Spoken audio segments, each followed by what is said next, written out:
Really, Mystic? That's the opening of the show now? All right, everybody, welcome to the Malice Experience. I am, of course, Mr. Malice. Hope everyone is having a wonderful and amazing fucking Saturday evening.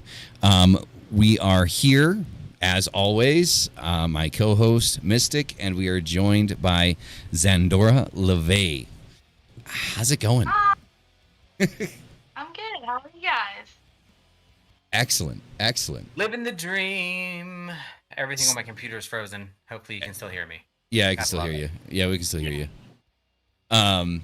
So I'm very excited about this particular interview conversation. I do like to run, as everyone in the audience knows, I like to run the interviews more like a conversation rather than like 20 questions where it's just like shooting questions at you and then you answer. I prefer to arm it up kind of like a conversation, like we're hanging out and having drinks and stuff, right? So to start out, I'd like to dive into your kind of introductory into Satanism. So how and when did that happen? I was probably like 13, I think, and there was a bookstore in my hometown, Griffin, Georgia, called Bookland, and my mom was like really into serial killer books at the time, and so I read a lot of that stuff too. And in the same aisle was like also philosophy, religion, occult, and then I started looking in the occult section and I saw the Satanic Bible, and I knew I couldn't ask to buy it, so I did what any other 13-year-old would do, and I stole it. And I read it, and it came at a very important time of my life. I was having a very hard time dealing with, coming to terms with my sexual abuse, and it kind of like was a self-help book for me. And ever since that, I've always like stayed true to Satanism because it saved my life. Okay, excellent. I mean that's So that was kind of my introduction to Satanism, and then I ended up doing like erotica modeling and came up with the pseudonym Szandora after Szandora LaVey in Pandora, like released in the evil box, Pandora's box. And then I became a satanic fetish model, so I guess I started representing Satanism like that, and then becoming, more incorporating it into my burlesque performances. Also, was married into Satanism in 2006, and people know that story. So yeah, it's just been kind of going with the flow.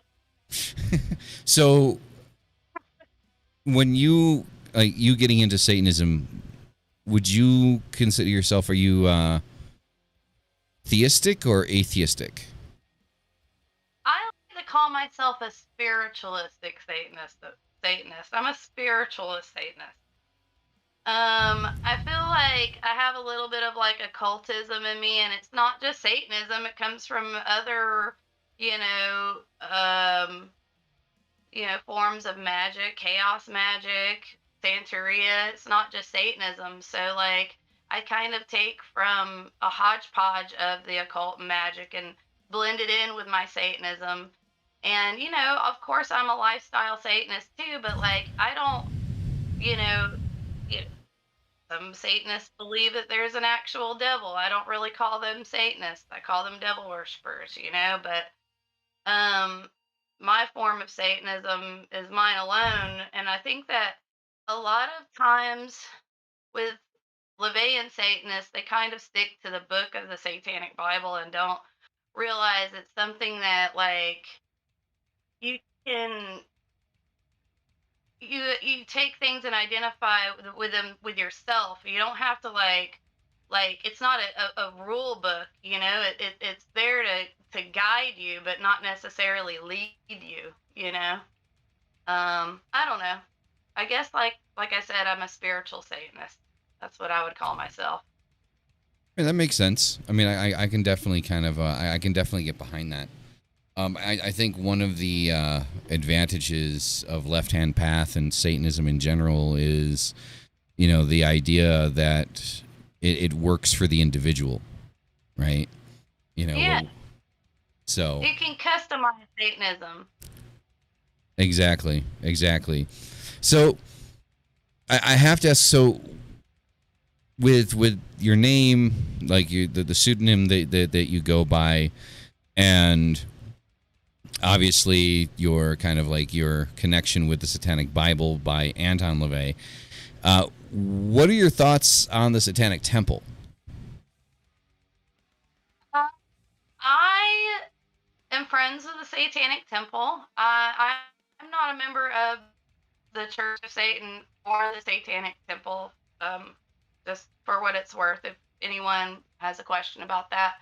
I feel like Satanists are born. I'm not like here to get a membership card, but what I am here for is the cause of Satanism. And I see that both formulas are the same. They have a card.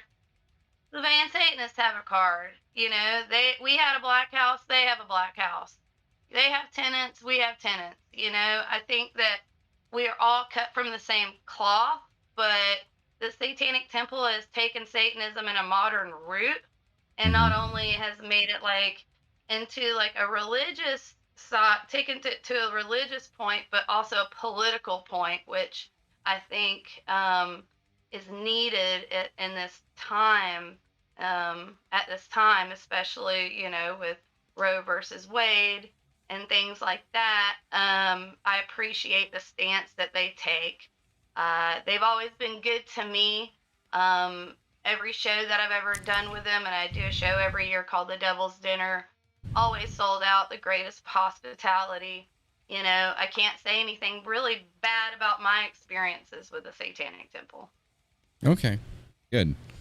I mean, my experience with the Satanic Temple is very limited. I do agree with you. I do think that the things that they are doing, politically speaking, I think are important. I think there at least should be at least one organization representing the Left Hand Path to some degree politically. Not just like Satanism in and of itself, but the Left Hand Path. I think that the Left Hand Path is very misrepresented. In media, in movies, and everything else, and I think that that's why we get as much hate as we do all the time, because of that misrepresentation that is constantly just vitriol, just like spit into every direction. If it's saying that you're Satanist or wearing a pentagram and things like that, and so do you celebrate Sabbats, things like that, or is it just more kind of like a passive? Like, I don't want to say passive because you're definitely not passive. My favorite is the solstice. I celebrate the solstices. I also obviously celebrate my birthday. The highest holiday for a Satanist. And of course, Halloween.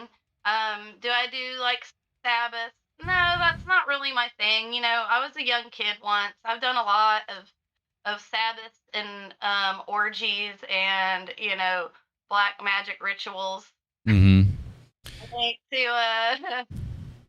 to satisfy one human being for a lifetime. Not to say that's not out of my realm and I don't do that anymore, but Yeah. Well, I mean, I think I'm good. Yeah.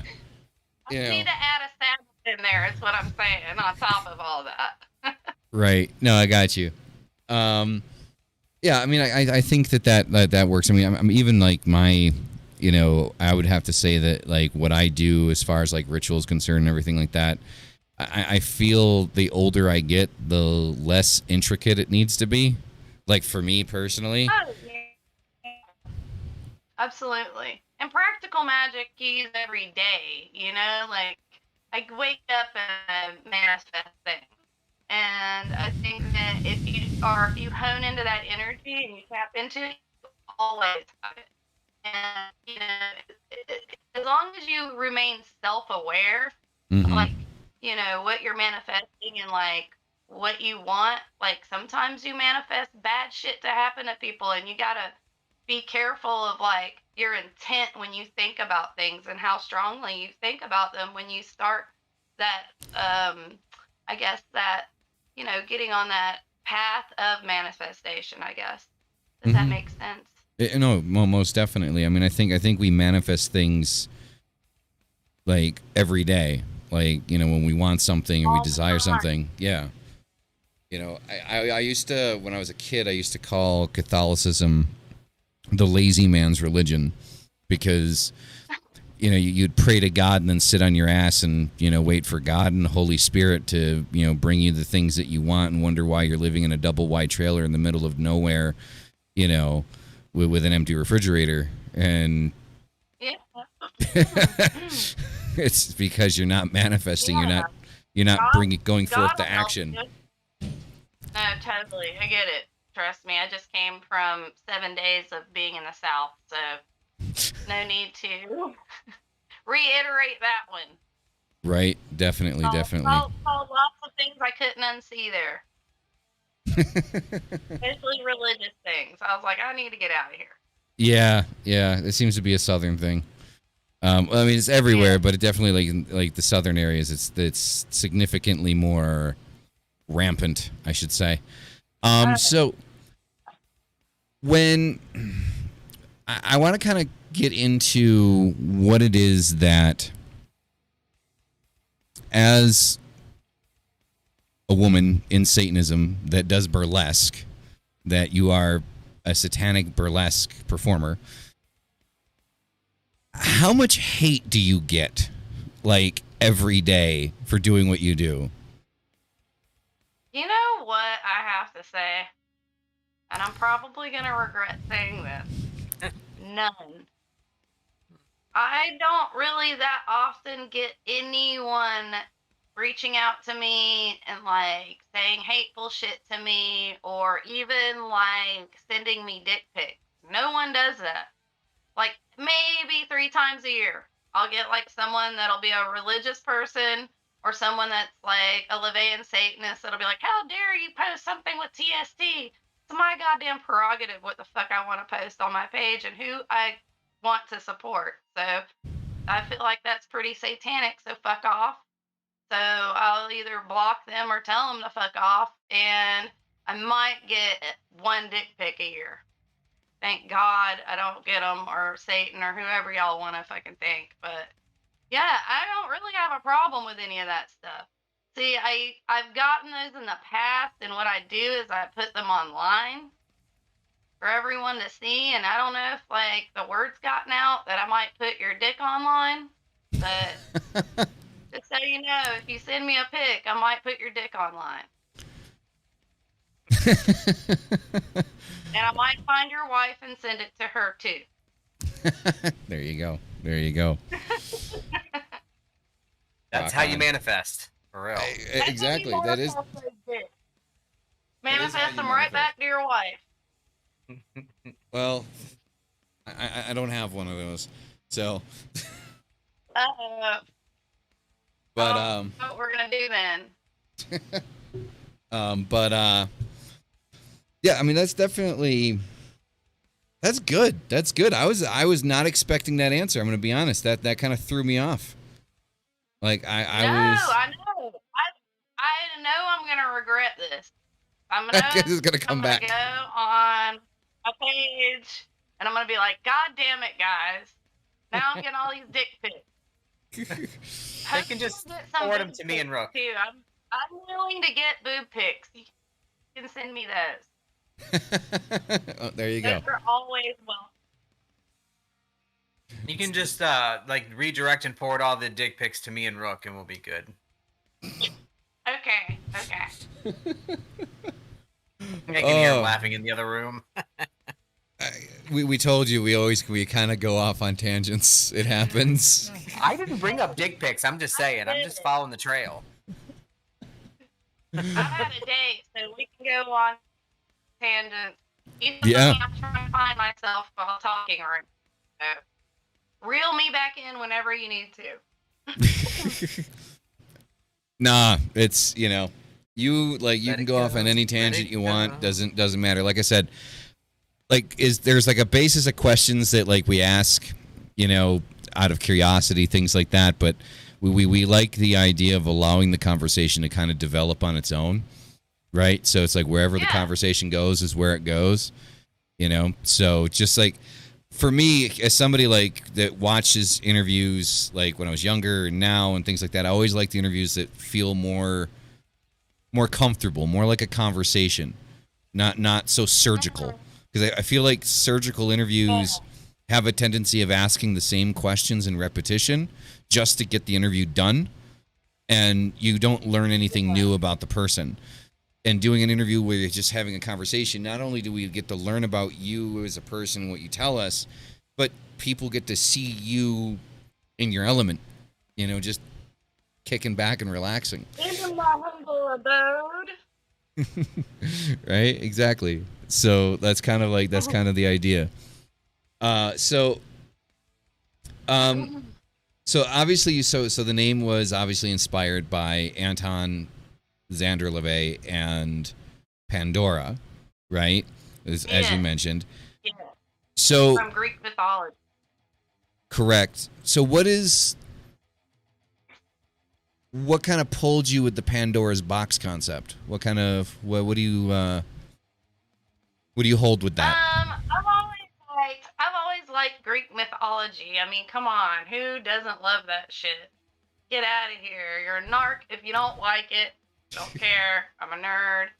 But I've always been a nerd, and I always thought, damn, like Pandora, she was like beautiful, and then she had this beautiful box, and it had all these little bad things in it, and then she opened it, and that's kind of like, I don't know, I feel like it's almost like Eve too, she ate the apple, like, she's like a good representation of like a witch to me. I don't know. She holds like the power of good and evil if she wanted it or not. And I think that's what being a good witch is about, is knowing the balance between your good and evil. Yeah, I agree with that. Like I'm the one that's constantly, on here like preaching balance. Like that is Yeah. my big thing is the balance. So I'm a Responsibility.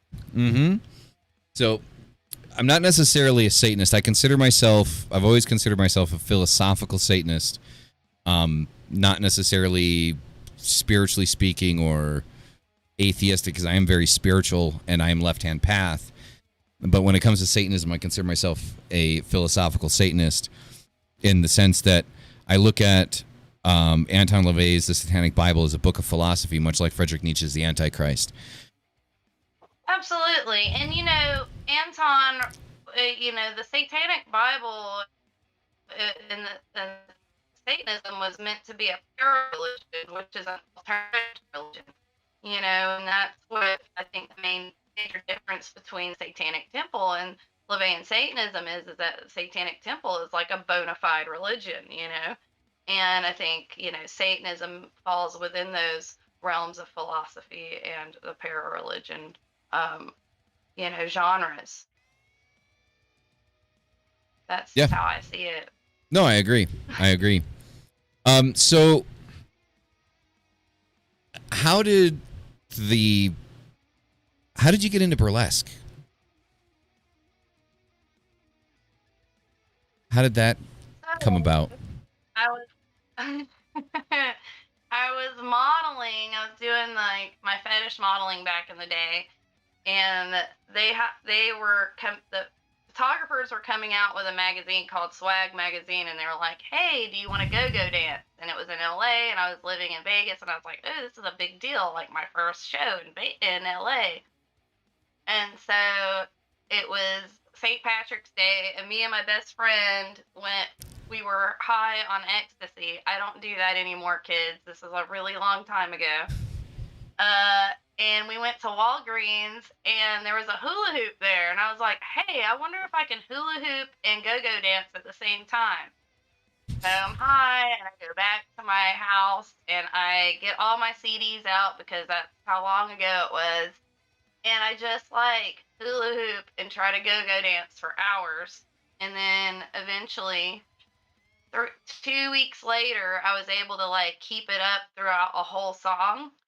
And then I just kind of was like, what am I going to do with this skill now that I know how to hula hoop and go dance at the same time? And my friend, he was like, come see my band, come see my band. And I got in from LA one night and I was like, oh, my friend's band is playing. And so I walked in and they were playing surf music. And that's what I had been practicing to. And so after the show, I asked him if they needed a dancer. And he said yes. And that's how I became a part of the Swank Bastards, which is a live band that I dance for in Vegas. And I still dance for them. I'm going on tour with a matter of fact in June. Yay. Awesome. And that's kind of how the burlesque started, was dancing live with a band. And I've always danced live with bands since then. Okay. Interesting. So it started out with go-go dancing and then hula hoops. No, that's great. That's great. I mean, the best things happen. And my first show in LA, I performed to the Misfits and the Cramps, and the girl putting on the show came up to me and she's like, you have a visitor, someone's requested to meet you. And I was like, who is it? She's like, I can't tell you, you have to come with me. And then I go downstairs and it's Glenn Danzig. So not only was my first show horrifying, but it was in front of Glenn Danzig to Misfit songs. So that was how I met Glenn. It was pretty crazy. Nice. Rock on. That works. Yeah, I think the best creativity when we're kids, the best creativity happens when you're on drugs. Now, I'm not telling people to do drugs, but Yeah. That was like in 2002, okay?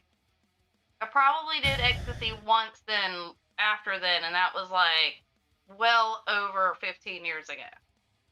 right. Promise. I did ecstasy once, and I ended up making out with a couch, like an inanimate object. It does that. Yeah. But luckily, you just wake up to someone you're like, oh, fuck. That's for sure. Yeah, well, I mean, the photos the next day were kind of embarrassing, though.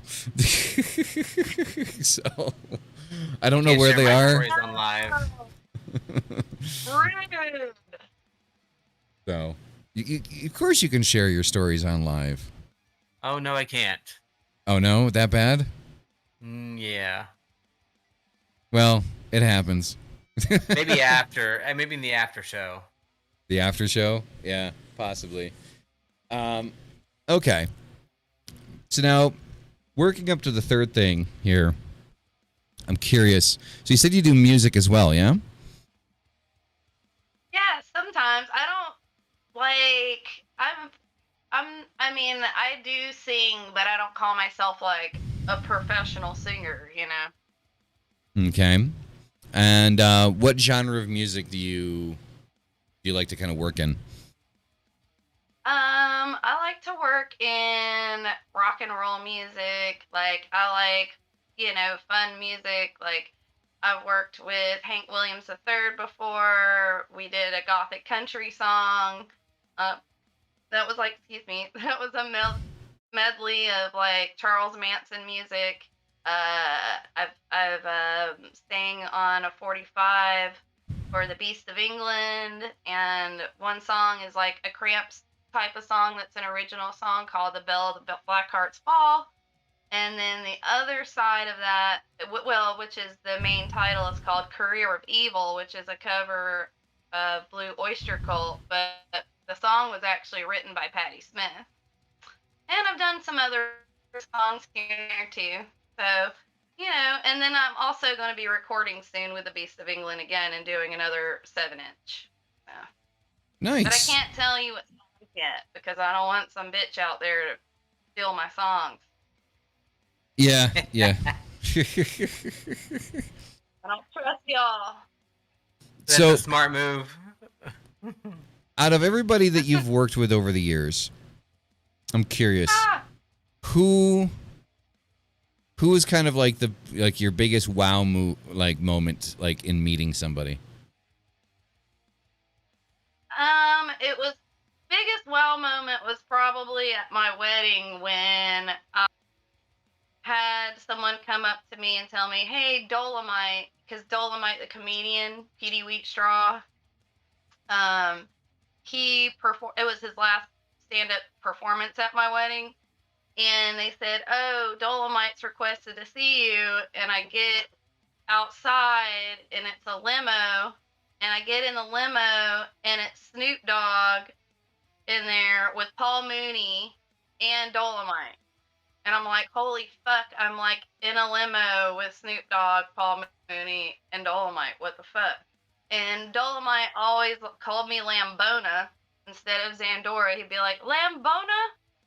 So he's like, Lambona, I want the rest of my money in $1 bills, bitch. And I was like, I'm about to get married in 45 minutes, so you can either leave or you can take it in $100 bills, sir. And then Snoop Dogg was like, don't mess with her on her wedding day, dog. Don't mess with her. And then I just got out, and then it was pretty much like didn't hit me until like days later what happened. So I think that was probably the most kind of surreal like moment I've had with people that I've met or worked with. Well, actually, one does beat that. David Bowie. How dare I forget David? So that was probably the greatest experience of all time, and I got to meet him twice. And he was one of the nicest human beings that I've ever met, and I still can't listen to like 3 David Bowie songs in a row or I'll cry. That's how much I miss that man. So, yeah, I think David Bowie probably takes the cake. Yeah, I would Yeah, I would definitely imagine. put. Yeah, I can't think of anything that would top David Bowie. I did do the Hokey Pokey with Nick Cave. Really? Just the dance, not the bed Hokey Pokey stuff, but the real dance. I swear, I have photo evidence. I mean, I have no reason to doubt you. I mean, that is wow. The Hokey Pokey Yeah. with Nick Cave. I've lived a life. I've lived lives. I don't want to get too far from it, but somebody did ask in the chat, is this the Dolomite you're talking about, Rudy Ray Moore Dolomite? I don't know what any of this means. Yes, it's Rudy Ray Moore, and he performed Petey Wheatstraw, the Devil's Son-in-Law stand-up all the way through, and no one got it at the time. They didn't realize how iconic Rudy was, and they started booing him when he came on because he's like this boisterous black guy that they couldn't understand or didn't understand that it was like, you know, stand up comedy at the Satanic wedding in Morocco. So, you know, we had to like, you know, settle the crowd down, tell them to shut the fuck up, respect Rudy Ray Moore. So yeah, it was that Rudy Ray Moore. Yes, Dolomite. Nice.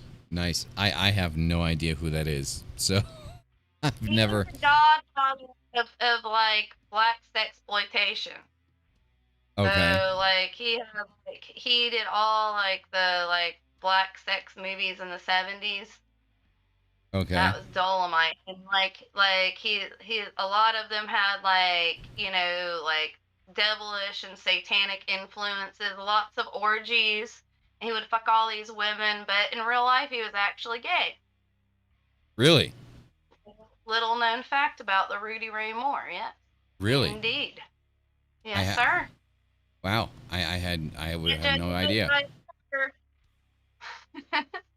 Interesting. So it sounds like you've had a bit of a very like broad life. Like you've done a lot of things. I have done a lot of things. that Yeah. I've done so many things. Like even in my personal life I do a lot of things. So, you know, there's Szandora, and then there's me, and sometimes those two collide. But Right. I just like I can't. I always have this need in me to want to learn something. Mm-hmm. Like once I like master something, I go on and I learn something else. And like I've always had this like natural knack of like getting along with everyone and being able to talk to anyone. And I think that's kind of led me to where I've been and meeting the people that I've met because I can talk to anybody. Yeah, I think that's just probably being Southern has helped a lot too, the Southern accent. People kind of like that. No, I mean, I it works. It works. It does add a level of trust, I have to admit. I know. I try not to use it for evil. Hey, use it Sometimes for you what gotta- it needs to be used for, right? Sometimes you gotta bless a heart, or two. Bless a heart or two. Love it. There you go. So, I remember when I was looking you up, as I do with all of our guests, right? You got to do research. Yeah. I saw a video that looked like you were yelling at somebody. Like I think it was like at the TST, like at the TST con thing or something like that. You were yelling at somebody or arguing with someone dealing with Satanism. I wasn't arguing, okay? No. No. So the Fox News crew came up to me. They requested to talk to me, and you have to go through a Satanic temple to get approved. They came to me and said, "Sam, will you talk to them?" And I was like, "Sure." So I've been on TV before, and I know how to do these interviews. And you give them a little bit, and you give them a little answer because they're going to use those snippets, and then you give them a long answer just in case you get the tape back and blah, blah, blah, blah. So what you're probably seeing is me talking about the protesters outside. And it was 3 days of, like, the whole surrounding block of this huge hotel with people that are like 8 people deep on a sidewalk singing religious songs and heckling people, and they were asking me about misconceptions of Satanism, and I was talking about that, and I was like, and these motherfuckers out here are like who perpetuated the Satanic Panic and was basically what fucking killed the Church of Satan in the 90s. Mm-hmm. And so that always gets me fired up. And I was already fired up because I just had to walk through that bullshit. So when you have to deal with 3 days of that shit, you get a little bitchy. Understandable. Yeah, I mean, I was curious because I tried to watch the video, but it wouldn't let me watch it all the way through. So I figured, well, I would inquire as to like what actually happened. And actually, those guys loved me. And what they didn't show is at the end, I slapped the guy who was the interviewer on the butt on my way out. I was like, "Nice talk." And then they came and got me, and they're like, "Can we take a picture with you?" And they were saying, "I'm sorry, we don't work for Fox. We just work for them. We're not the bad guys." And I was like, "Well, promise me you'll make me look good." And they did, because they didn't show me being a bitch on TV like you had tried to see. Yeah. Because I know what you're talking about. Actually, if you go to my page, it's actually like a snippet of it's on my highlights. Okay. Of me getting ornery. Okay, I'll definitely check it out. So what are you doing now? Like, what is like? So you're constantly kind of like talking about traveling and going here and going there, and so what are you into? What are you doing? So right now, I I just got back from Atlanta. Speaking of the TST, my dad had surgery when I went there, but also I had a show for the Atlanta chapter of the Satanic Temple. They did a burlesque show, which they're going to do every month now, and it was really successful. It was awesome. I mean, they pre-sold like 90 tickets at $25, which is like crazy for a burlesque show in Atlanta. That's amazing. And there were so many amazing people that came out. And then now I am about to go on tour with the Dwarves as a merch girl for a week, like a week or two. And then I have shows lined up throughout the Bay Area. And then in June, I go to Vegas and Southern California to tour with the Sweat Bastards. So I'm doing a lot, and then hopefully in October we'll be doing excuse me, someone was trying to call me. In October I'll hopefully be doing the Devil's Dinner with my best friend, the Satanic Chef, at the Satanic Temple. So I got some stuff cooking. And also my band, I have another band here called Sinister Twist, which is a live burlesque band. And we're starting to do shows now too, so yay. Nice, Awesome. nice. So how did the I'm curious here because it sounds like what you do as far as like content and stuff like that is very dependent on being able to actually go to locations. So how did the pandemic fuck your shit up? Well, I have a tendency to not let the internet overtake my real life. You know, like I'm Szandora and I do a lot of Szandora that I don't post, you know, with shows and everything. So like I think like my fans are used to me like coming and going a little bit because I kind of have to because I've been on the internet and an internet persona for so long that if you don't take a step back, then you kind of just become that persona and, you know, not have those people don't expect you to have feelings and shit. So I just kind of, you know, went offline for a little bit during the pandemic, but I also like kept doing shows during the pandemic. Like I would do lots of webcast shows. So basically that's kind of how I kept my content going. You know, everyone had to get tested and, you know, it was really hard to navigate in the beginning, but also when the pandemic started to like lighten up a little bit, I just went out to Vegas and I've been performing there for like over a year now. So I kind of like I got my little pokey poke 3 times and I travel and I don't have a problem. So There you go. that's Pokey what poke. I kind of, yeah, I got my little pokey poke. You Damn haven't got your pokey pokey poke, get it. There you go. There you go. I'm still not due for another booster yet, so I'm all right. I'm all right. And I spend 18 hours a day in front of this thing. We're good. Yeah, yeah. So, well, that's awesome. Like that's. I think it's really cool to see like somebody that's so multifaceted, like representing kind of like, especially kind of like, you know, Satanism in general in the left-hand path, right? And I think it's also very cool that like you consider yourself kind of like a spiritual Satanist. So how do you incorporate that into your day-to-day?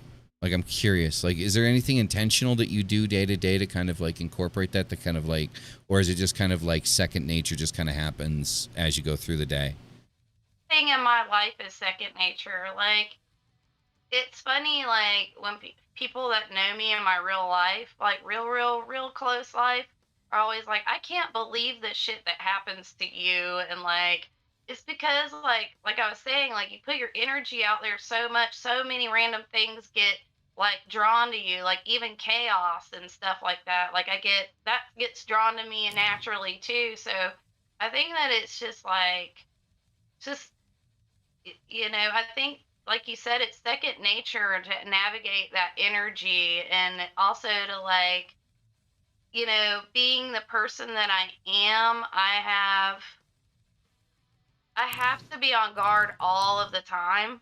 Hmm. Like, someone always wants something from me, whether it's a notch in their belt trying to fuck me because of the LaVey thing, or because of who I am, or not telling me they know who I am, and then having this obsession with me, and I find out about it later. Like, there's just so many levels of trust that have been broken with me that I think too, like, I have become such a hyper aware person that, like, you know, that energy manifests itself every day too. Every time I have to wake up, walk down the street, like, you just have to be aware. And I think that, you know, being aware is a huge part of the occult and black magic and just everyday manifestation. If you're not aware, you can't manifest. And if you're not aware, you can't be aware of the things that you manifest to go, oh shit, let me Hmm. stop that. So I don't know if that makes sense, but Definitely. I think it's interesting that you mentioned chaos. That word seems to have been brought up quite a bit today. We were talking about it. Well, we were talking about it earlier. Like, I mean, I don't think many people enjoy being in a state of chaos, but I think Mystic put it best that, you know, some people know how to manage it, some people make it worse, some people know how to make it less. You know, like some people can kind of. I guarantee you gotta know how to make it work for you at times too. You gotta ride the wave of chaos. Because if you Hmm. don't, that shit's gonna overtake you, man. You gotta ride the way, you gotta be on top of the chaos. You gotta see the chaos 20 steps ahead. I And sometimes it's hard. Yeah, I But being completely agree. aware will make you know how to navigate that shit. I completely agree. I completely agree. I think being able to, 1 second, gotta tell the other guest that's coming in where we are. So I think that, so for me, for example, for like me, like I'm not a fan of like being in chaos, but I think so much of my life has been in chaos for so long Yeah. that It's also, yeah, go ahead. I'm sorry. no, it's yeah, go ahead. What I was saying is, like, too, when you're so used to being in chaos and you don't have any chaos around, sometimes you feel uneasy, you know. And I think that goes for everybody, you know. And I think that having feeling that way within chaos, like, just makes it worse, you know. Exactly. No, I agree. I think if when people don't kind of understand, kind of like, again, balance, that balance of understanding how to exist in and out of chaos, I think that Begin and the end. exactly. Like when you're not in chaos and you don't know how to live inside of a situation where there isn't any, you kind of start creating your own. And like I think that the chaos that we create for ourselves is the type of chaos that most people think of when they hear the word chaos, where you just start fucking shit up because Yeah. you don't know what the hell you're Yeah. There are doing. many forms of chaos. Hmm. So There's also the passive aggressive chaos yeah, I where people completely agree. create chaos passive aggressively and they're going, what? Me? I did that? Yes, bitch, you did that, you psychic vampire. I Yep. love Yep. it. Exactly. All right, so the video screens are going to get messed up a little bit. Where I'm going to bring in the second guest that's going to be joining us, and it's going to be four of us sitting here hanging out and bullshitting. So I'm going to do something I've never done on this podcast before. We're going to go to Punctuation? fuck off. Aw. We're going to go to a be right back, and we will be right back. All right. So After these messages, we'll be be right back.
You were muted when you said that, so it's good. All right, so we are back, and as you can see, we have another guest with us, Mr. Kristoff Bathory, Dawn of Ashes. How many times have I been on this show already? Too many goddamn times. Like, it's one of those. It's like one of those things. Like if you were coming over to my house and you were hungry, it's just, dude, you know where the fucking fridge is. Get your own shit. I'm like fucking Steve Urkel of the show. Yeah. Yeah. So we had a bit of a communication issue, and Kristoff got tagged, and he hit me up and he's like, "Hey, am I on the show?" And I'm like, "Fuck it, why not?" Sure, let's do it. I did it. And you know what? I have a friend, two friends named Lola, and I always mistag the other Lola instead of the Lola I'm meaning to tag. So it's really a me thing. Like, I am cursed with the tagging. Horrible. I'm Right. okay with this. I really wish I had someone do my post for me, but I can't trust anyone enough with that shit, you know? Right? Yeah. Like, Yeah. just do this for me, please. I'm so bad at it, but I try. Just so you guys know, I try. Hey, I mean, you do the best you can, right? I mean, I do most of the social media stuff for Kristoff and Dawn of Ashes. I mean, grant you, everything has to run through him, and he has to kind of like greenlight everything, but I do most of his stuff. So Yeah, it's crazy. Yeah, he has to watch out some of the stuff that I send. so you don't get banned again, like you did on TikTok? Like, how long was your account on TikTok before you got banned? TikTok. Not that long. I'm too old for TikTok. I hate TikTok. It drives me absolutely, like, I get angry even talking about it, like, really fast. So they I have TikTok. I think my friend said I have 2 TikToks, which I don't know how I ended up having 2, but I finally created one because I was like, God damn it, people keep sending me these videos. I might as well have it so I can look at these videos. And now people keep putting me to the TikTok, but it's just like, if you guys add me on there, I'm sorry. There probably will never be a video of TikTok unless it's of my cat. It's probably just somebody trying to fake being you. Yeah. That happens. You know, it's a I'm thing. not allowed to have a TikTok anymore. I'm punished from TikTok. Yeah, no, you're definitely not allowed to have it, kid. That's why I run it. I've Well, I had mean, you TikTok personally, twice. as Kristoff, you can't. Like Dawn of Ashes can. I should post up the message what they sent me before I got completely kicked out of it. That I'm what was it? I'm posting dangerous and sexual acts, and shit like that on. And then- Lord. It sounds fun. Bestialities? Jesus. Oh, my God. Bestiality? No, not that. I'm just kidding. Well, this is the second group I've been in today. I'm just saying. You might want to add, like, elaborate onto that, Mystic. Why would I want to do that? Okay, so Misinformation is more interesting than my life right now. Come on now. All right. What's up, Kristoff? I don't know. I forgot what I was gonna say. That happens to me more often than I'd like to admit. It Like, happens yeah. to me every other second. Right? Yeah. Yeah, I think we're all just kind of like reaching that point, like where we just don't give a fuck anymore. So like we forget the shit we're gonna say. So God, it doesn't fucking matter. Yeah. I'm Also too old about- for that. I was just about to say the same thing. Yeah. There you go. So, yeah. So I think it's interesting. I think it's a good thing to have Kristoff and Szandora on the same show. Because Kristoff's hair is cooler than mine, though. No, your hair's cooler than mine. I don't know what it is. It's some pretty cool hair. You want to swap hair? Like, I'll wear your Nah. hair and you can wear mine. Well, maybe for a minute. Okay, we'll do that. I do my hair. Swapping hair, happening. huh? It They're works. talking about swapping I'm hair. on here. What's happening? It's a ritual. Yeah. All right. This is what happens when you get two celebrities in the same room. they, Like they, an F celebrity, F list. who's an F-list celebrity? I don't give a fuck list. Oh, okay. All right. There you go. I mean, yeah, that works. That works. You know.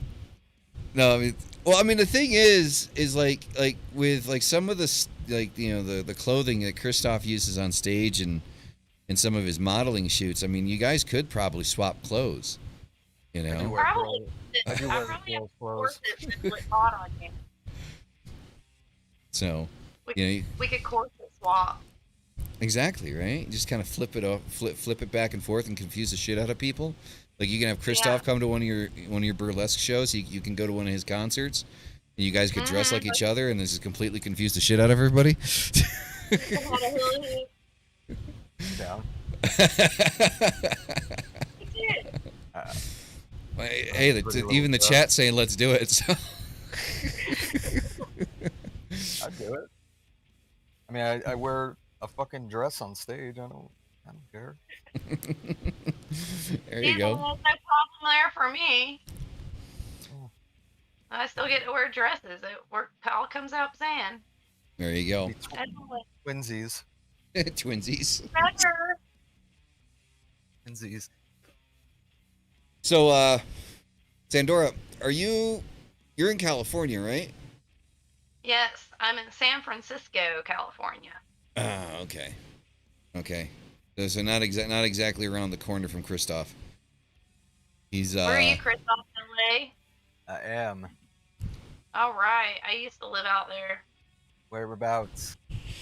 A few places. I lived off of like Franklin and Beechwood Okay. at one point, and then I lived in Highland Park at one point, and then I lived in Koreatown at one point.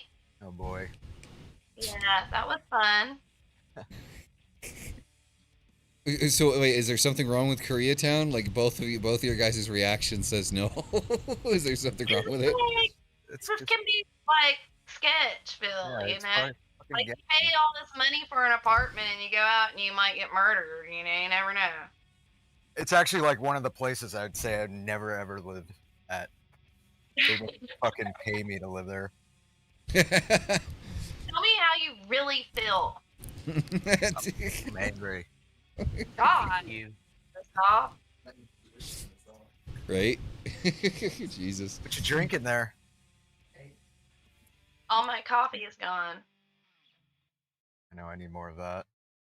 Coffee. I just finished off my whiskey. I'm sad. My bartender's making me another.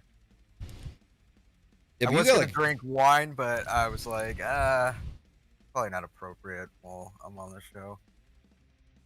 I mean, I'm trying to be off. I'm semi inebriated 90% of the time that I do the show. Nice. You know, like semi Yeah. inebriated, semi, like, you know, They two don't- shots. They don't call it. They call it liquid courage for a reason. Exactly, right? There you go. You know, I just like making my husband go get it for me. I don't know why. You're like, It's go like get I me. manifest it. It just happens. all right, So you is need there to like get you a a little chat bell. with people asking questions? Is that what you guys were talking about earlier? Yes. Oh, okay. Yeah, so Oh my yeah, God. there's the chat. There's always the live chat, man. Always the live chat. Where's know- this chat on? I can't even see the. It's on questions. it's on YouTube. Oh, Yeah. Yeah. Right now we have a couple let me pull it up. about Szandora spirituality. How does your spirituality inform your art? I think we asked a similar question. I think Malice asked a similar question to that already. Yeah, well, no, it's great. I mean, that's a good question. You know, I've explained this, you know, before. Like, when I hula hoop, especially when I hula hoop with a band, I'm up there for 3 sets a night at 45 minutes the show. And I'm performing and I'm hula hooping and I'm listening to just, there's no singer, it's an instrumental band. And I literally go into a different place. I'm sure Kristoff knows what I'm talking about. That when sometimes, like, when you step on stage, you like transform into another person almost, into your persona. And I think that my magic, it definitely inspires that, and it actually helps me go to that place, being able to do those rituals and manifestation and just practical magic and experiencing those things every day.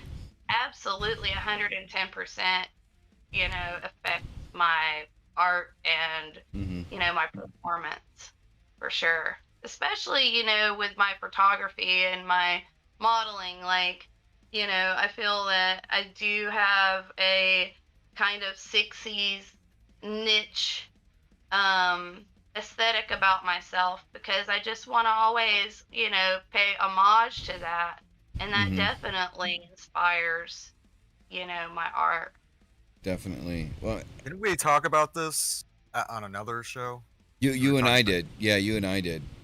I had asked you kind of like, because it was actually the show that, like, the second show you came on for the Left Hand Path. When you had mentioned that you were associated with the Left Hand Path, and I asked you about kind of like, does, like, your spirituality and your magic affect your art, like, in some way, or do you like incorporate it into your art? I'm gonna be right back. Yeah, no problem. And I think like what she's saying kind of like brings up a different kind of like realm to it, though, like talking about like live shows, because it's kind of like doing a live show is kind of like almost like being at church, right? Because you got this, like, you got 100. We mentioned that there's magic in a show. Like, you are exchanging energy with the audience, so it's kind of like you're putting out energy and then the energy comes back to you. To me, that's ritualistic, and that's a form of magic. Mm-hmm. You ever feel like it like separates out a little bit, like you get, like what she was saying, in a trance, or Yeah, get in a completely different place, like it's just and it does completely elsewhere. something to your surrounding when you do that. Because every time I get on stage, people have asked me, "Do you get stage fright?" And I'm like, no, because I kind of just I feel like the more people, the more I slip into what she was mentioning, this trance. And I feel Right. like there's some sort of like energy being exchanged when that happens. Exactly. So the first question for Kristoff is the $1 million question that everyone is asking: when is the EMDR video coming out? Oh, Jesus Christ.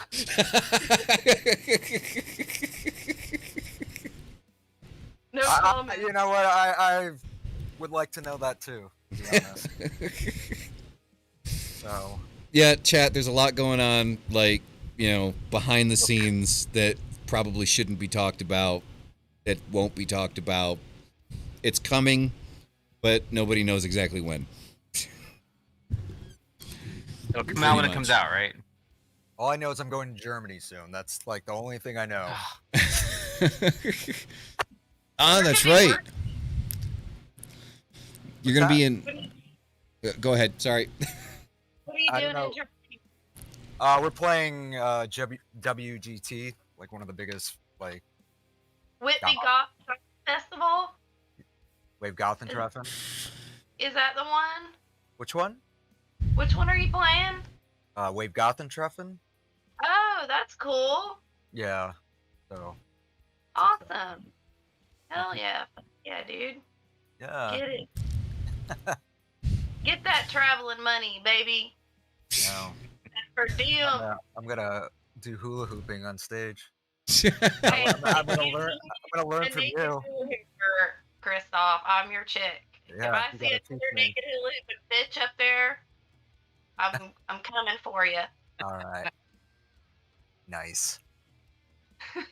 I'm like just kind of looking at some of these because now I have the chat open. I feel special. There you go. There you go. Bloopers. We'll write some weird shit in there. Well, welcome to the internet, man. Welcome to the internet. So, Kristoff, I'll ask you a question about that upcoming show in Germany. Like, outside of the obvious shit that, like, I know that we're not going to talk about, like, are you excited for it?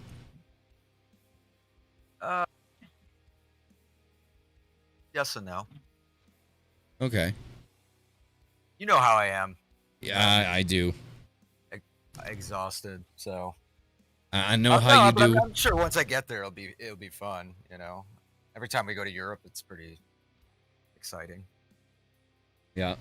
But it's just the whole like traveling and bullshit before you go. Yeah, pretty much. Yeah, all the like prepping stuff. It's like same thing with tour. It's like right before tour, there's just nightmares of bullshit that go on, and then you go on tour and there's still bullshit, but it's just not as bad. Yeah. Right.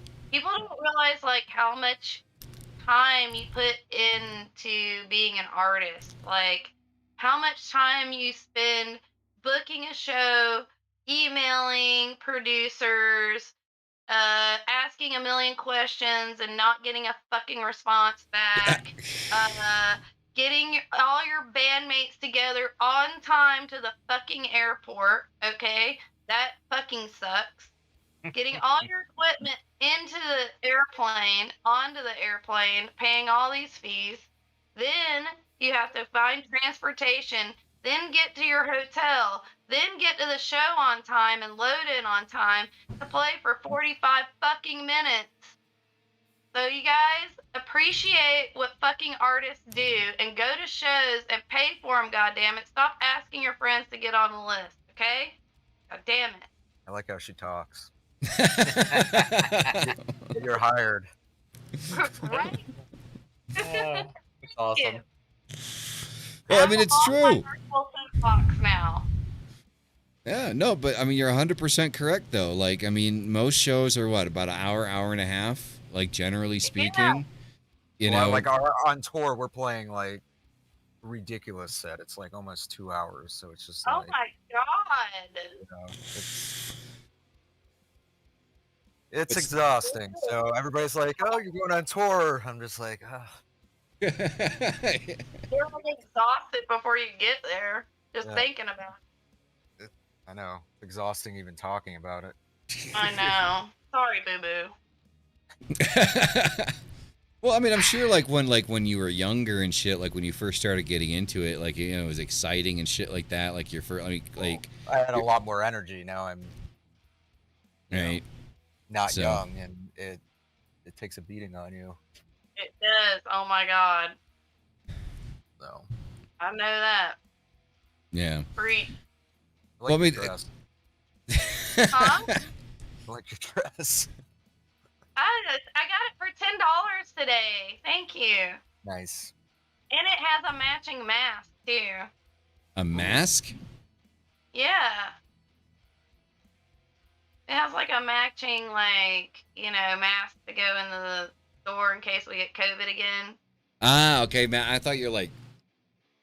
No, it's all matchy match. I was Something like Phantom of the Opera style. Yeah, man. yeah. I was thinking. My nails Like match too. My the nails Halloween match. mask. They're Oh, so they do? cute. Nice. So cute. They do, definitely.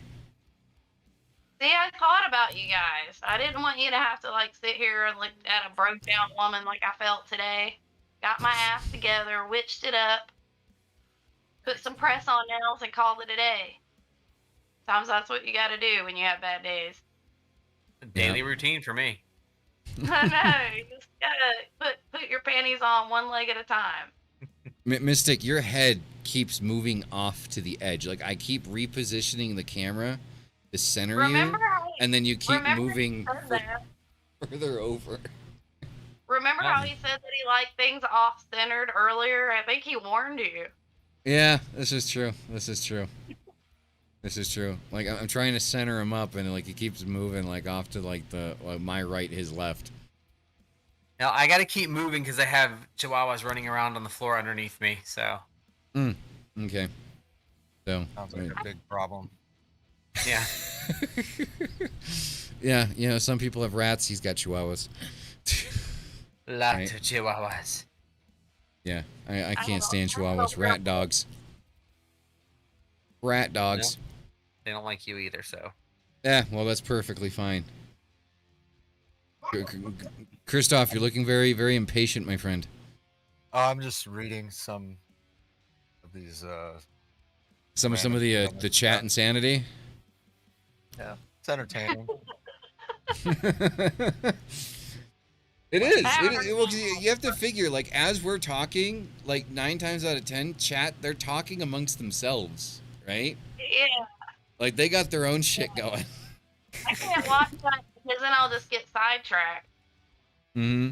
Like, so I mean, I'll that's keep why. watching it. Yeah, exactly. Just to let you guys know, I'm watching you. You heard that, chat? Kristoff's watching you. I know exactly what you're saying right now. Anyways, Try to keep up with it and keep up with the questions, but they're not really questions though. yeah, there's Just some like rambling. out of the whole thing, most of it's commenting back and forth a little bit, but there's been 4 or 5 questions, but then Okay, like here we go. This is how we're gonna do this. Ask fucking questions.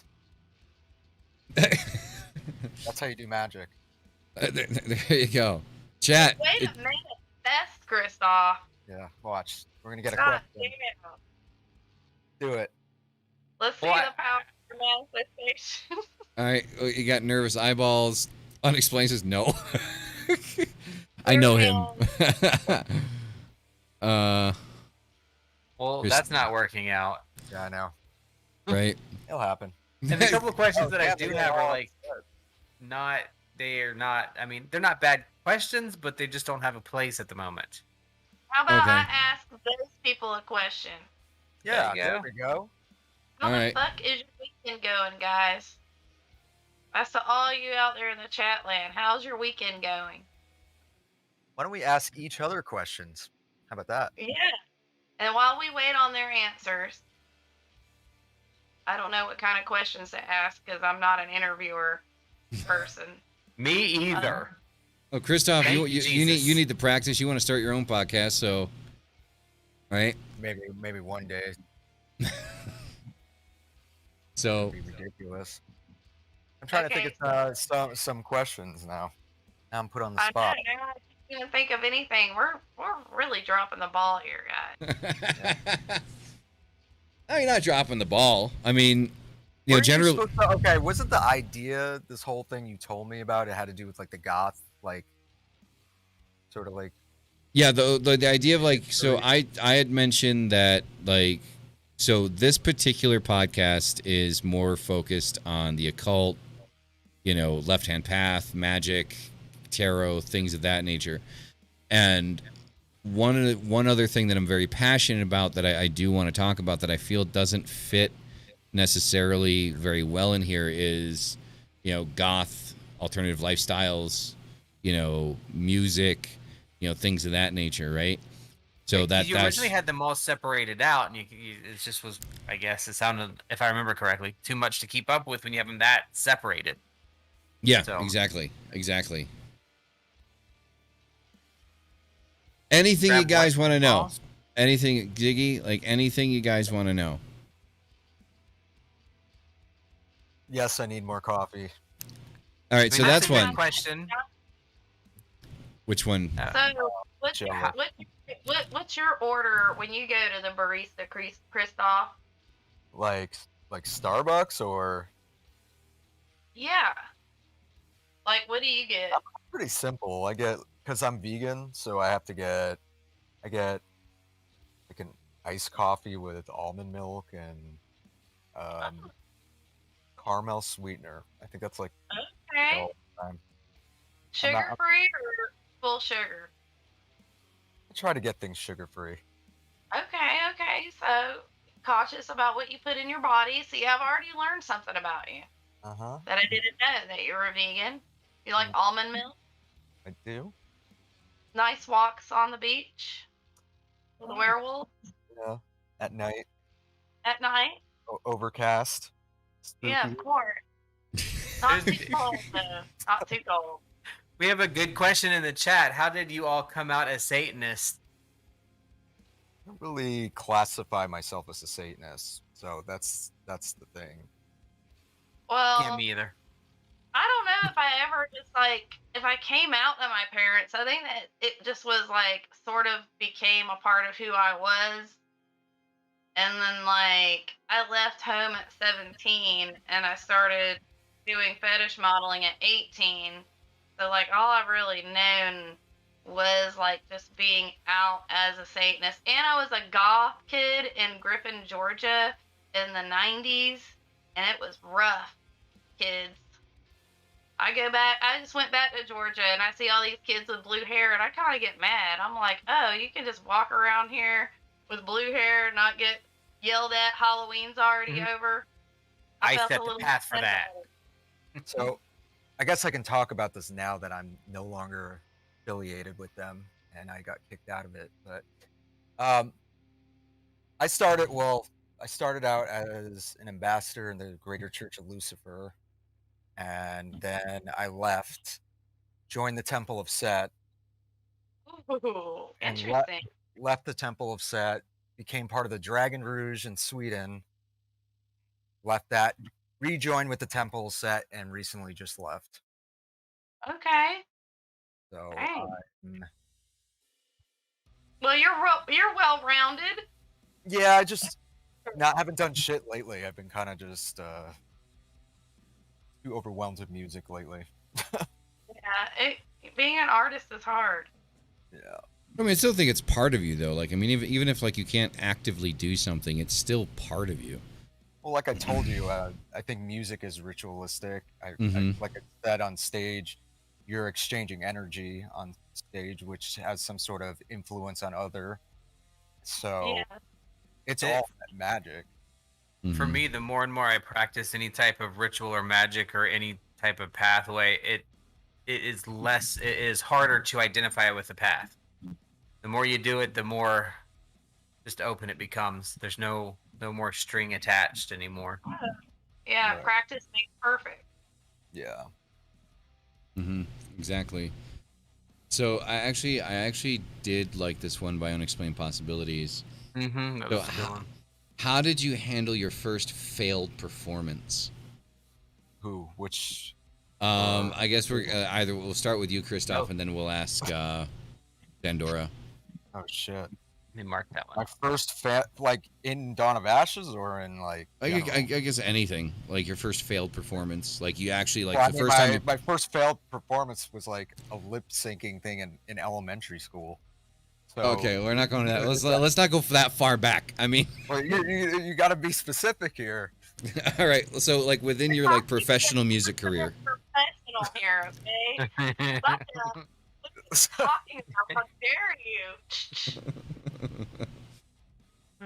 So your Right? professional. So no, in your professional music career, like. Okay. Starting Dawn of Ashes, I think our first show was in 2003. So, and it was at some fucking, what was it called? Shit. Called like the Vampire Circus thing in Long Beach. And Oh my god, I did that too. The You know that, Vampire right? Yes. The Vampire Bazaar, bro. Yes, Wait, there it is. There it what is. That was, year? it was like fucking 2003 or some shit. Oh, And you play. we performed the same year. Oh my god, that's weird. Yeah. Go But- ahead. Go ahead. I'm I sorry. don't think I was singing for Dawn of Ashes at the time. I think I was playing keys, and it was like me and some other dude, and we didn't have like backing tracks back then. I didn't know any of that shit.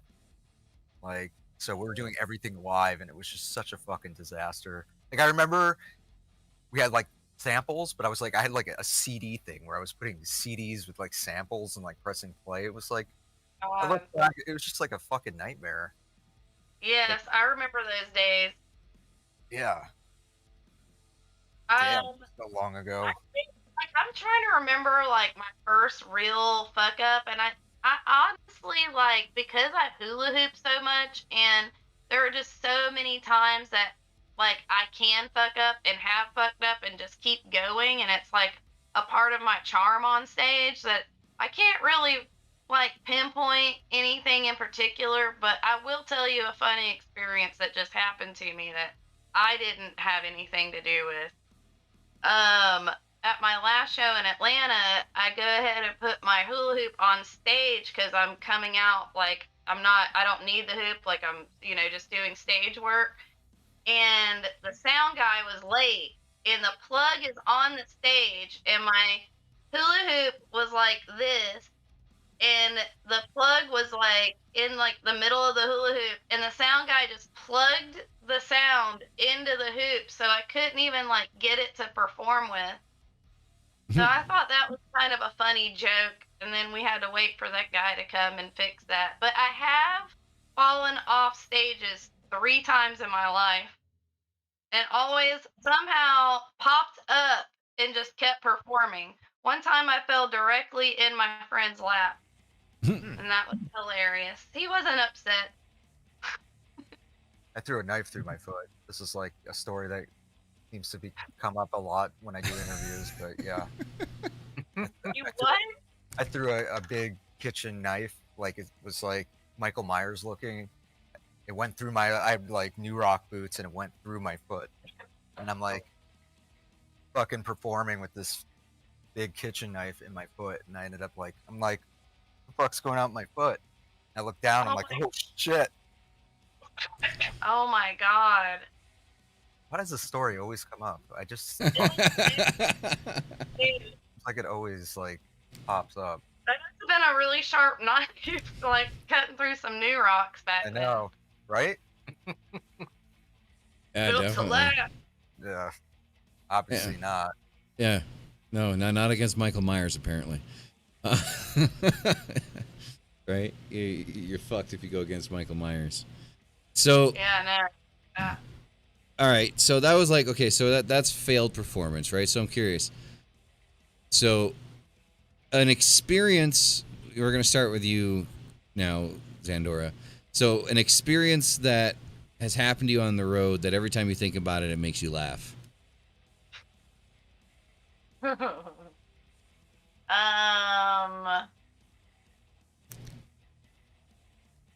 Well, okay. This is gonna sound so gross though, y'all. But this, like, the first thing that came to mind. Should I just say the first thing that came to mind? Yeah, just the first thing that came to mind. That's Yeah, the rule. first memory.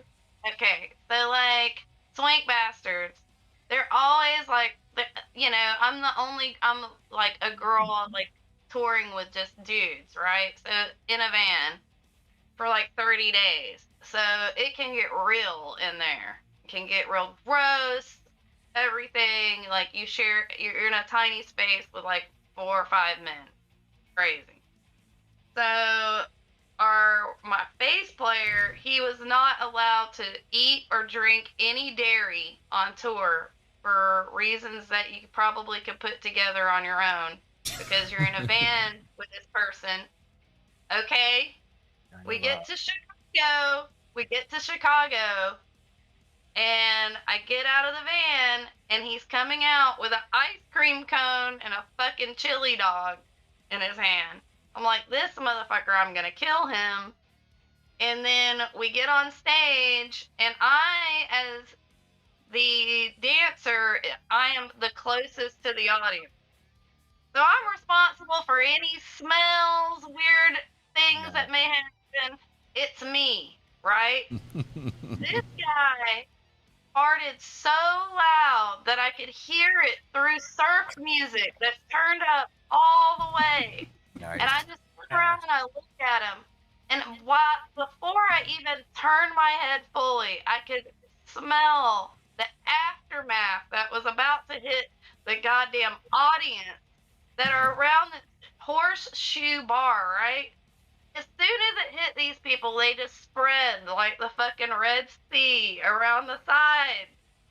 And then no one would talk to me for the rest of the night because they thought it was me that farted, and it was Sean Coleman. They didn't have any. Yeah, put that name out there. Well, Chicago. There was no The punk Brazilian room. fart fetish people there. I don't know. Brazilian. But I wish, because I could have made. Yeah, I you wish made I money would from make that shit. money. Exactly. See? But that's one of the ones that makes me laugh. Oh my You guys God. know what Brazilian fart fetish is? I don't think I Ew. want to know. Look it up. No, I'm good. Yeah, last time somebody said to look something up, I got in a big mistake and it involved cups, so no.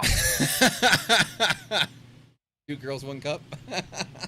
Blah. This is fucking way worse than that. Oh Jesus! All right, So all right, Googling it Kristoff. now. First thing that pops in your head, funniest thing that fucking happened. You know, I'm just gonna tell the same story I just talked in that one interview I did with Ra just recently, and I'm just gonna say it again because it's the first thing that comes in. One of my many memories of almost getting arrested in Mexico. We were doing a tour at Mexico City, and we had this like really shitty hotel, and it had like 4 or 5 stories, and we're on the top story. Prior to going to our hotel room, we were in like some like cover band rock and Espanol thing, and I drank like a ridiculous amount of alcohol and ended up like passing out on the floor there, and then waking up and drinking more. So we go back to the hotel, and there's like this carport below us, but like the roof is made out of aluminum. So if you like throw anything out the window, it sounds like a fucking explosion. So someone would like spit out the window, and it just sounded like a bomb would go off. And I remember like rolling around on the floor, like spraying water in the closet because I was telling that everybody there was ghosts in there. For some reason, like shooting water in the fucking closet would do anything. So we're just like throwing shit out the window, like anything, like fucking toilet paper, and I'm drinking my smart water, and one of my band members grabs it and he goes, "Hey, can I have a drink?" And I'm like, "Sure." And he just chucks it out the window, and it hit this thing, and it sounded like some fucking explosion from some action movie like Terminator. And all of a sudden we're like, "Oh fuck." So we turn the light off, and you hear people yelling at us in Spanish. And 2 of my other band members were in another hotel room, and they come out, and they're like, "Did you hear something? Like, we got this call that someone threw something out of the window, and it hit this carport and then smashed a window." Oh my God. shit. And we're like, "Oh shit." So they're like, "Yeah, the cops are coming." So I'm drunk, so I go underneath the blankets of my bed, thinking that the cops won't find me underneath my blanket. Like, I'm gonna hide now. Thank Yeah. you. Yeah. Right. Can't find me in here. That's quite the Irish fade you got going on there. Right. You go, Oh my God! So what happened with the cops? I don't even remember, Oh, to be honest. but you didn't get arrested. That whole tour was I wasn't allowed to play one of the shows. I remember the promoter paid me for the next show. They're like, "You're not allowed to play because the night before people wanted to kill me in Mexico." So we're like, "Okay, that's the end of the tour. Like, I'm going home." no. It was weird. Like, we were performing, and there was like Nazi Mexicans. They had like swastika shirts and shit. And we're like, What? "What the fuck is going on?" Heck no. That is weird. Weird down there. Fuck that shit. You should know. Oh, I mean, I do live down here, so Yeah. so. But then again, I don't live in Mexico City though. Like, I mean, shit's a little crazier in Mexico City than it is up here in Guadalajara. Yeah. Totally. So, yeah. So there was a question earlier that I actually did want to ask. This is kind of like one of those kind of simple. It's one of those not necessarily simple. It's one of those questions you would ask to kind of get to know somebody. I thought was kind of interesting. So it goes. Here it goes. If you could take any one person for dinner and drinks, living or dead, who would you take? Like, are we going on a date or is it just like friends? Whatever you want, man. Like, as long as you don't mind dating a zombie, I mean, it's all good. If they're dead, of course. If I could take anyone living or dead, I would take my friend Kim Fowley, because I miss that motherfucker so much. I would bring him back from the dead, and he would hate me and be so mad at me just to have dinner with him one more time. So that's who I would bring back. Rock on, rock on. But if I had to Kristoff's put choose- some serious thought into this. I have no If I idea. had to choose someone else, Giving up on it, Kristoff? What? Jack Parsons would be kind of cool to meet. He kind of always interested me. I would probably like to have a cocktail with him. Oh, work. I guess Kristoff, you can't think of anybody? I mean, I can think of some, but I'm just gonna. You're just not going to say? Yeah, I'm gonna opt out of this. Okay. He's going to get you in trouble if you do. All right. All right. No. It's not about that. It's just. All right. Yeah. All right. You can opt out. All good. Oh, okay. That's actually good. All right. So, Kristoff, we're going to start with you on this one because you opted out of the last one. So, I know you talked about like live shows and stuff like that being ritualistic, and I completely agree. So, this question's kind of like within that same vein, right? So, is there anything about your beliefs that you add to your performance? Like, is there anything specific, like, about your beliefs that you would incorporate into your performance? Like, this could be, like, current or past performances. I mean, my some of my songs. I mean, look at the lyrics to some of them. Of course, I add my beliefs into it. I mean, I don't know. It's kind of because there's always like a shock value to Dawn of Ashes, but it's not like I go out of my way to be rude to a Christian. I just don't care for the religion. So I do things on stage that may be offensive, but I would never treat a Christian like shit because then I would be pretty hypocritical. So if there's like a respectful Christian or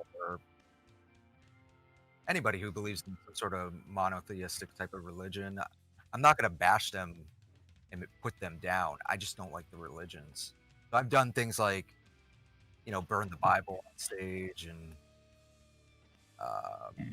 shit like that. But if there's a Christian fan, like we have Christian fans, I'm not going to say you can't listen to my band because you believe in Christianity. That's just, it's juvenile. Correct. But Music's universal too, right, Kristoff? right. I mean, that's just like those extreme Christians that attack people for not being Christian. I'd be the same fucking thing. Totally. So but yeah, I mean, a lot of my beliefs are. I mean, I've told you this. Dawn of Ashes is like me, so all my beliefs are always poured into the lyrics and everything I do on stage. Definitely. And Szandora? I mean, like, I think I answered this question earlier, but yeah, I mean, a lot of it, everything that I do as far as ritualism is poured out on stage for me. I mean, and as far as he's saying about, like, I've done things offensive too on stage, like, I have shows sometimes that are at, like, events where there's all ages, and you tell people, hey, like, there's going to be a topless dancer, and you have to do your show anyway, and, like, that's a part of my sexuality that I have to incorporate, and then hope that an underage person doesn't see me because you still have to go on, and that shit does offend people sometimes, and it sucks, and you just have to make that decision. But I feel like it's also up to the individual to be responsible enough to take their kid away. And like he said about the Christianity thing, of course, like coming out of it as a a sexy nun and coating yourself in blood, like fucking pisses people off. But it's never meant to like.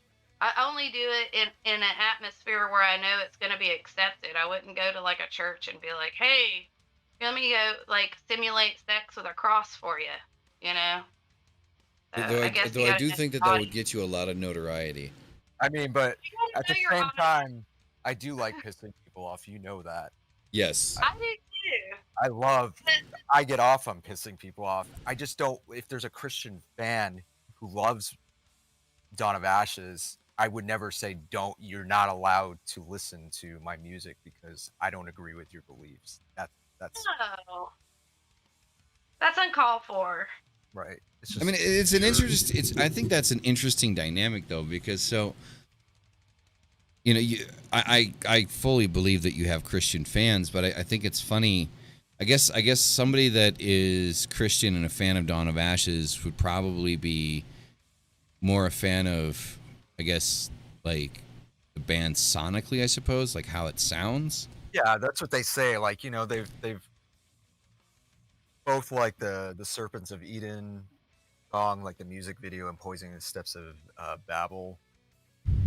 It has a lot of like anti-religious stuff going on in the music videos, but they enjoy the music. Mm-hmm. I mean, good on them for being able to kind of separate the two things and still be able to enjoy a band regardless of like, the message being kind of like against, their religious beliefs. Yeah, I mean, I respect that. They're still supportive bands, even though they don't agree with, really what we're talking about or I'm talking about. Right. Exactly. So, Well, go ahead. for you, Szandora. So I think I kind of want to dive a little bit further into kind of like the whole incorporating your religion aspect thing to your performance, and more so on the side of kind of like, so for example, your burlesque performances. So I've interviewed a burlesque performer in the past.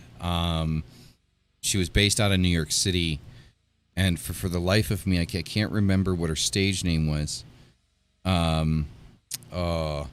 Lady Alchemy. And so she incorporates a lot of kind of like religious imagery into her shoots and her performances and things like that, like halos and things like that, in a very kind of like sarcastic, kind of ironic way, right? Yeah. So she's very she's an atheist, so like there's a lot of incorporation of religious like symbology, but for the sake of asking the question, right, like about that particular thing. So when you do like a burlesque performance, have you incorporated elements of Satanism directly, like imagery or symbolism or things like that, into your performances? Yeah.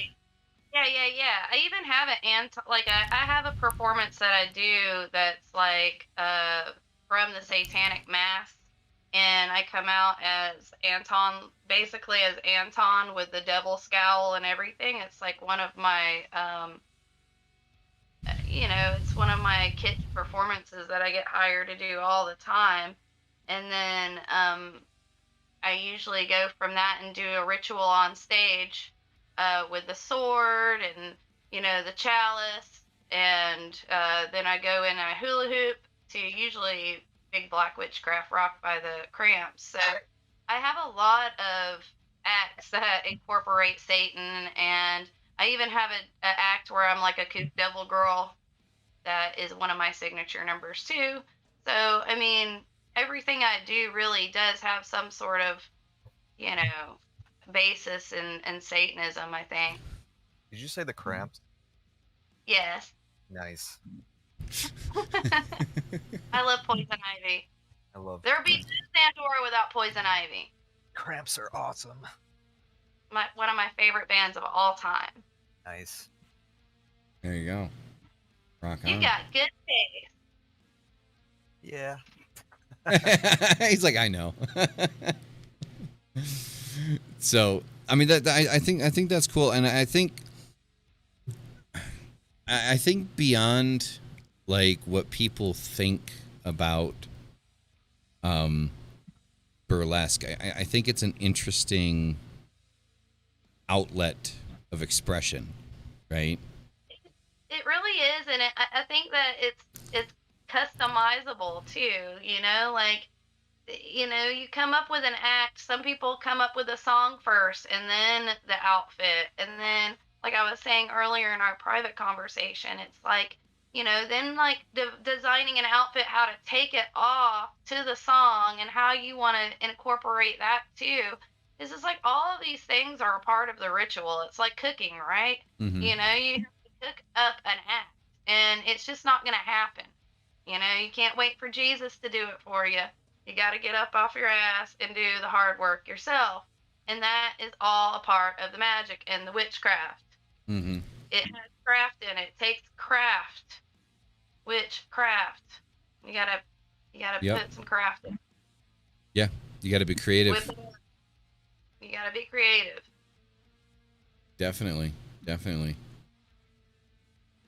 So, Kristoff. So, Yes. when it comes to your live shows, is there anything that, like, specifically, if you can think of, like, I don't know, maximum 2 things that you would like to add to your live shows that you haven't been able to add in the past? What would you add to your live shows? I mean, there's a ton of stuff that I would like to add. I mean, I can't think of anything like really specific, but yeah, I can't think of anything. But I know there's something that a bunch of things that we've talked about.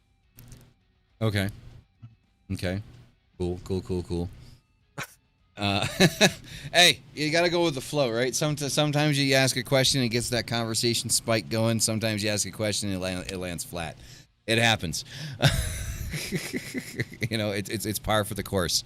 But we are coming up on that time. So, Szandora, tell the people where they can find you, your socials, all of that jazz, right? I hope I know them. I think that I'm Instagram, Szandora LaVey, and then you can find me Szandora LaVey on Facebook, like personal and fan page. That's really all I got for y'all. But, Okay. you can tune in there and see my next shows. I travel a lot, like I said earlier. I appreciate everyone that tuned in and checked me out and heard my crazy ass talk. So if you're still here, thank you. Bless you. Hail Satan. Good night. All right, and Kristoff, tell people where to find you. I mean, you've been on here, I think it's your 6th time on here, but tell them again anyways. In hell. There you go. It works. No, you can find me on Facebook, Instagram, not TikTok. You won't find me on TikTok. You can find my band. I mean, we're on everything. So, I mean. Yep. So, like, generally, Dawn of Ashes, 666, Dawn of Ashes official, Dawn of Ashes, all of that stuff. Kristoff Bathory, Kristoff_Bathory. Just throw in combinations of it, you'll find it. Or, do the awesome thing. There's this wonderful website, people, called Google. And if you type any of these people's names into Google, you're gonna find a lot of shit about them. There's a couple links in chat. There you go. OnlyFans and If you want to send me $1 million, my Venmo is at Szandora. Okay? $1 million. There you go. If you get that million, you split it with me, right? All 4 of us are going wherever the fuck y'all want. All right, rock on. All right. Ladies, gentlemen, germs, and everybody, thank you very much for being here. This has been the Malice Experience. We'll see you motherfuckers later. Peace the fuck out. Hail thyself. Guys. Bye.